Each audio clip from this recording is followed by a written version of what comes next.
২০৩৫ সালের মধ্যেই শাহজালাল আন্তর্জাতিক বিমানবন্দরে কার্গো ও যাত্রী চলাচল বাড়বে ১৫০%। আর এই বাড়তি চাপ সামাল দিতে সহায়ক বা ব্যাকআপ রানওয়ে নির্মাণের পরিকল্পনা করছে সরকার।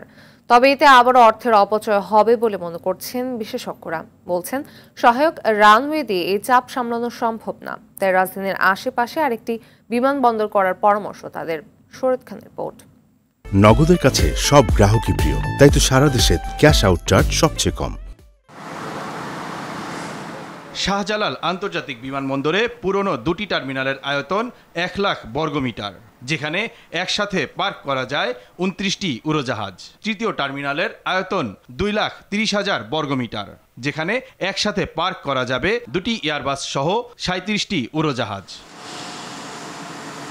বর্তমানে ৩৩টি এয়ারলাইন্স প্রতিদিন ১৫০ ফ্লাইট পরিচালনা করে। আরও অন্তত ১২টি বিদেশি এয়ারলাইন্স ঢাকা থেকে ফ্লাইট পরিচালনার অনুমতি চেয়েছে। ফ্লাইট সংখ্যা বাড়াতে চায় বর্তমান এয়ারলাইন্সগুলো। ফলে তৃতীয় টার্মিনাল চালু হলে ফ্লাইটের সংখ্যাও কয়েক গুণ বাড়বে। এটা আয়াটার যে ফোরকাস্ট করেছে যে ২০৩৫ সালের মধ্যে বাংলাদেশের প্যাসেঞ্জার গ্রোথ হবে 150% গ্রোথ হবে। Phenomenal growth. এটা সারা বিশ্বের কাছে একটা উদাহরণস্বরূপ। যারা এখন ফ্লাইট অপারেট করছে তারা এখানে বেশি সংখ্যক ফ্লাইট দেওয়ার চিন্তা করছে। যারা এখনও শুরু করেনি তারা শুরু করার চিন্তাভাবনা করছে। বর্তমানে দেশি এয়ারলাইন্সগুলোর যাত্রী ও পণ্য পরিবহন সক্ষমতা ২২ থেকে ২৩%। সক্ষমতা না বাড়ালে ব্যবসা হারাবে তারা। যে কোনো দেশে দেশীয় এয়ারলাইনগুলো 50% মার্কেট শেয়ার পায়, তাদের দখলে থাকে, আর বাকি 50% বিদেশি এয়ারলাইন দখল করে থাকে।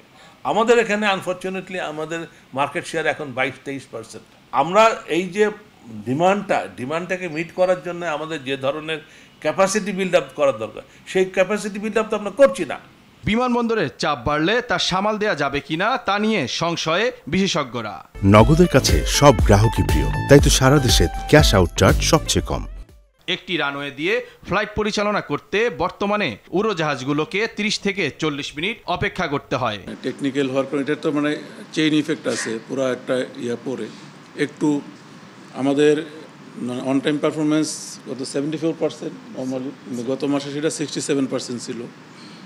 কয়েকটা টেকনিক্যাল কারণে সেটা। তৃতীয় টার্মিনাল চালু হওয়ার পর সহায়ক আরেকটি রানওয়ে নির্মাণের পরিকল্পনার কথা জানালেন সংশ্লিষ্টরা। তবে সহায়ক নয়, বাড়তি চাপ সামলাতে আরেকটি স্বয়ংসম্পূর্ণ রানওয়ের পক্ষে বিশেষজ্ঞরা। খুব বেশি চিন্তিত এই জন্য নয় যে এইখানে না হলেও ঢাকার আশেপাশেই দ্বিতীয় রানওয়ে আছে, তারপরেও এইখানেই দ্বিতীয় রানওয়ে একটা বর্তমান রানওয়ের প্যারালাল একটা করা যায় কিনা এটা নিয়ে স্টাডি চলছে। টার্মিনালটা অত্যন্ত ওভার ক্যাপাসিটি হয়ে যাবে, সেই জন্য একটা রাজধানী শহরে একটা মাত্র রানওয়ে এটা সত্যি বেমানান। স্বতন্ত্র রানওয়ে করতে না পারলেও আমরা ডিপেন্ডেন্ট রানওয়ে করার যে সুযোগটা আছে সেটা করা অত্যন্ত চৌকস হওয়া একটা সিদ্ধান্ত হবে। ডিপেন্ডেবল রানওয়েতে কোনো খুব বেশি মেজর কোনো বেনিফিট পাওয়া যাবে না।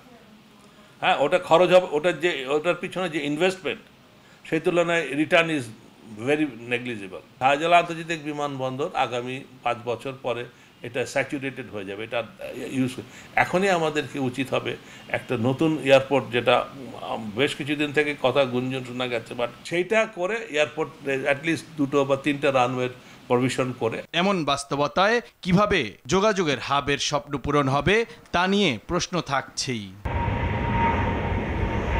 শরীয়ত খান, RTV, ঢাকা।